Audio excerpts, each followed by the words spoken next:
America's backbone was built on blue-collar business grit, grind, and muscle. This is where you stop working for the business, and the business starts working for you. All right, Chris, I'm a blue-collar entrepreneur, whatever, and I'm making $175,000 a year. I'm used to making 90 grand, 80 grand. Now I'm making some money. I kind of upgraded my lifestyle a little, but now I got a little extra cash.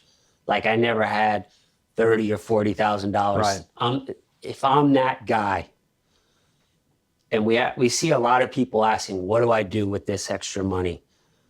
What do you do with that? Do you go buy? I will tell you what not to do. Yeah, all right, tell me You what. don't go increase your lifestyle. You don't start acting like you're rich because you're not rich yet. Because what's going to happen is you're going to be a high earning paycheck to paycheck person.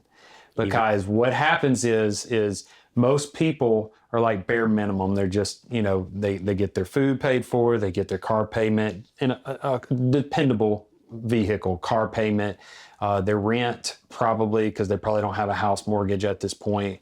But let's just say that you do have a house, so you're paying the mortgage. And then maybe you go out to eat a couple of times a week and then a vacation once a year. So you just kind of have bare minimum, but you're still paycheck to paycheck. What happens in the trap is as you start to earn more, you start to spend more. And before you know it, you can burn through $160,000, $200,000 a year as you've been increasing, and then you're still in the same position.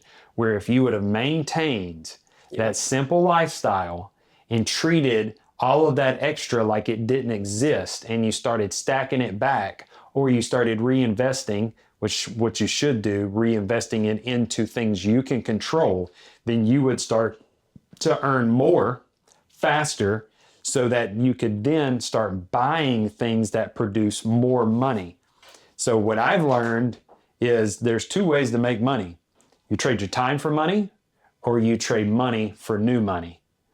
And we all start with the time because most of us don't have a silver spoon handed to us. Most of us are not trust fund kids. Yep. Most of us have to trade our time to create a revenue source. But then if we are not careful, we will lose the opportunity of deploying our money above the cost of our living out there to create new revenue streams. All right, I got a lot to say on this one because I've been doing this a long time. So I'd say that, so the first 10 years of being an entrepreneur, I made more money every year, but I did not really change my lifestyle. That was key. I lived lean. It's kind of how I grew up. Like we just had this savers mentality. I wasn't really even investing. I was just stacking up. I did buy a home and stuff like that, and it went up, and then I bought a rental. I did that really well. Then because real estate kind of went up in the early 2000s, now I'm like 12 years into entrepreneur, I started like, hey, let me get more into this. And I was doing it smart. But then I think that what happens sometimes is it's going slow for people, and you hit these walls like, man, this is a lot of work, this being a business owner and doing this day in that day. So your mind starts going to things like that are riskier, crypto, Forex, flipping properties. Yeah. Hey, I'll just hire somebody to do it. And you start thinking of how do I do it without putting in the work? Yeah. And I've seen so many people do that. So on some level, I did that with real estate. Then I got into some risky investments, 2006, bottom falls out. I learned a massive lesson.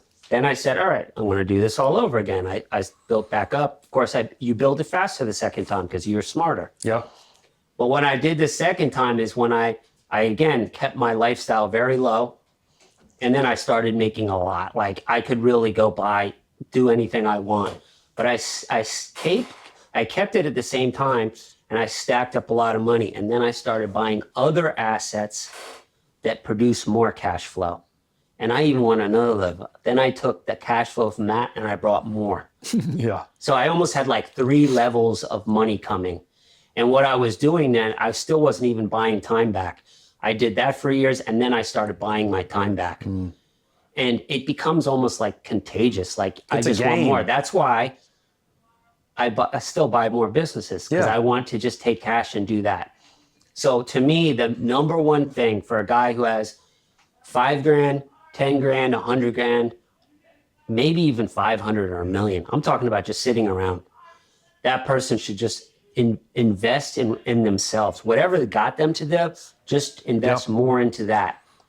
Don't get into this, I need multiple streams of income. Hey, I'm going to give this guy 100 grand. He's going to turn it into 300 grand. They're not. It's as soon as you leave control, or if you sit there and divide your attention to do something else, there's a learning curve over there, just like it was on your core income stream. So I'm 100% on board with what you said. Reinvest in yourself. You're your biggest asset. You're the biggest ROI.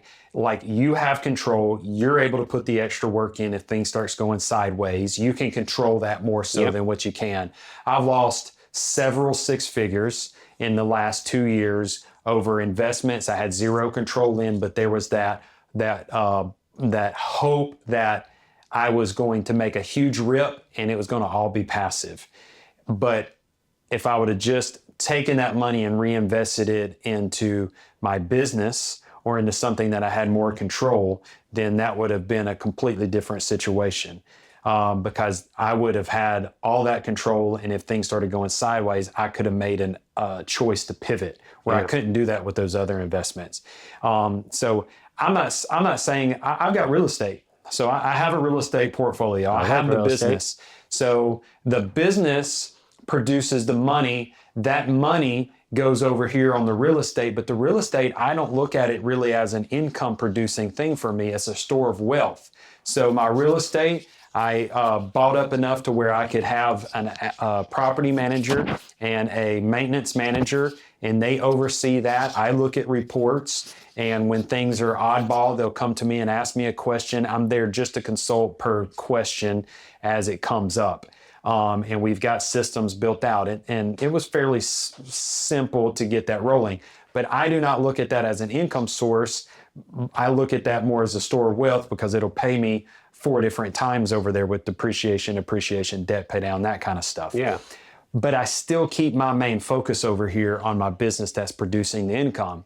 Then it gives me another opportunity to invest, like we did with the windshield business, because I have an operator, but I'm still taking my core skill sets from business and moving them over here to the windshield business, just like you've done with the windshield, with the roofing, and the other investments that you've gotten in on business. The core skill set is all you're capitalizing on. You didn't go and learn Forex. You didn't go and learn, and you got some real estate investments, but you didn't go and learn a whole new asset class to try to diversify. You diversified within the asset class that you already knew. But this was way above $1 million EBITDA at this point. Yeah, like, I mean, you got the money. Yeah, you got so much money. You have to do in. something with that money. And if I exit my business, I'm going to be sitting on loan money. So I have to do something. So I'll tell you what I do. So I do have real estate. Some of them an LP, some of them a GP, some of them the majority owner, like a storage facility. But I always have partners involved in it. I'm not necessarily controlling the dollars on it, but I'm controlling who I'm doing business with. Yeah. That's why I'm in a lot of our masterminds, because I want to watch people, see how they move. Same. I've seen people move not so, doesn't make much sense. I wouldn't risk it. And I've actually had a perfect record with everybody I've invested in over the last 6 years. As far as getting returns, everything being said, what's doing. And if there's an issue with a refi, they're very upfront with it. Right. And when I look back, that wasn't the case in 2006 or 7. I was doing really risky shit. Like, say, I was looking at the return. Oh, this is so huge. It's going to be this. It's all going to be great. And it's not. So that's what I do is on that is I don't try. If I don't understand an investment, I don't do it. Yeah. You don't need to be in 18 different things. Be in the things you understand and that you can grow. Diversification is overrated. And the reason I say that, and so I want to make this practical, because we're kind of just talking opinion and theory right now. But here's like legit what I would do if I could turn the clock back 10 years and set myself on pace. I'd have never got into real estate. I got into it too early. Have I been successful at it? Yes. But I got in it too early, which is stunning my growth in my core business. I would have sat there and took all of my money and just compounded it and just invested back over. And that would have been in mentors and coaches earlier so that I could have gotten past those breaking points and hurdles that you come into as you're learning entrepreneurship and how to become a business owner, like building systems and processes, knowing how to hire, how to identify leadership, mid-management leadership to come in and start taking over management positions to relieve you from that responsibility, those type things. I would not have done anything until I got to that $1 million EBITDA. When there's $1 million, now I feel like you're finally at a position to where you can start to think about, because you've learned a core skill set that can translate into other areas. So for instance, now you can look at the windshield business because you know what it took to get to the $1 million EBITDA. Now you can look at the roofing business. Now you can look at the powder coating business. Now you can look at whatever. You're still doing business. Don't go over here to real estate. Anytime you start to diversify, you're learning, resetting the learning curve. And anytime you hand someone your money, you lose some control, you're also going to lose ROI.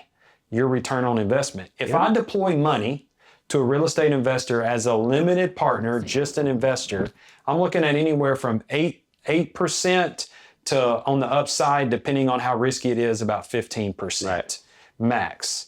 If I stick that with me as an operator or as an investor in business, because I've got the skill sets, I can come in and consulting and more of an equity partner. Oh, I'm doing 30% plus what you're looking at and what my money is going to get back to me because I stayed in my lane. I would say $1 million EBITDA before you ever start about thinking about putting money in anything besides your core business. Because as soon as you split your focus, you're going to diminish your returns, and your highest returns are in that core. I love that. And so 2013, I don't know what I was doing. I wasn't at $1 million, but I was doing really well. And I started like looking to hood cleaning, and I was talking to this guy about partnering with him. And I remember this moment. I was like, bro, get focused. Yeah. What are you going to make off this? If this all goes well in your share, what are you going to make, $100,000? It's so much easier for me to go make literally another 200 or 300 over here. My jet is already at full speed. Now I got to get this one off. Hope this one gets off the ground. Just stay where you're at. I like $1 million is the number 2. Mm-hmm. Stay focused on that. I'll say some things that are kind of might be upsetting to people, but so if you need 2 jobs, it probably means you're not good enough at your first one, or you're not valuable. That's why you got to work a second job. Yeah. It's not because your boss doesn't pay you enough. You haven't been valuable. So if you have a business, I've seen guys ask, hey, I got a business, but I'm looking to make side income. Mm-hmm. That doesn't make any sense to me. Mm-hmm. Go make it in your own business. Right. And once you get that overflow of money, I like real estate, but I like what you're doing. You're buying rentals, long-term stuff. Right. We've seen guys, and to give real estate an example, we've seen guys who are wholesaling properties. They never keep them. No.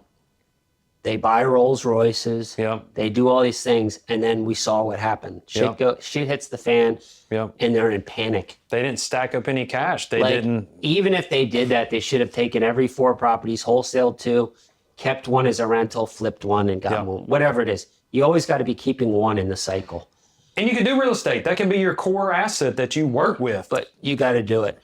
Just pick one. Pick an asset to work with, and to sit there and build your income stream up.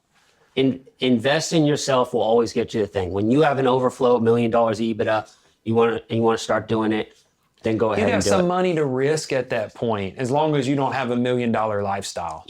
Even if you're a W-2 guy and you make $130,000, and you're like, yeah, well, I have $15,000, I put it into the stock market or whatever. I still believe that person, if they took that money and invested in themselves at night, either in learning new skill sets, some side business, they would make and you say, well, it's work. You're going to make so much more than that 12% on a good year that stock market's going to do. You might 10x that money. I would just do that. And here's one last thing I have to say. For investing in other people, if somebody hasn't made a lot of money and hasn't have a track record, don't invest in them. Don't give $10,000 to your cousin who's going to turn it into 50 grand. It's high risk. They don't know how to do it. They haven't done it. Yeah. And then you say, well, you'll never see me on social media asking people for money to help me grow a gutter business. Yeah. I don't need your money. Yeah. So how do you do it? That's why you need to get in these groups. And if you're going to, later on when you have money, you got to get around the right people. People who can't make money for themselves definitely can't make money off your money.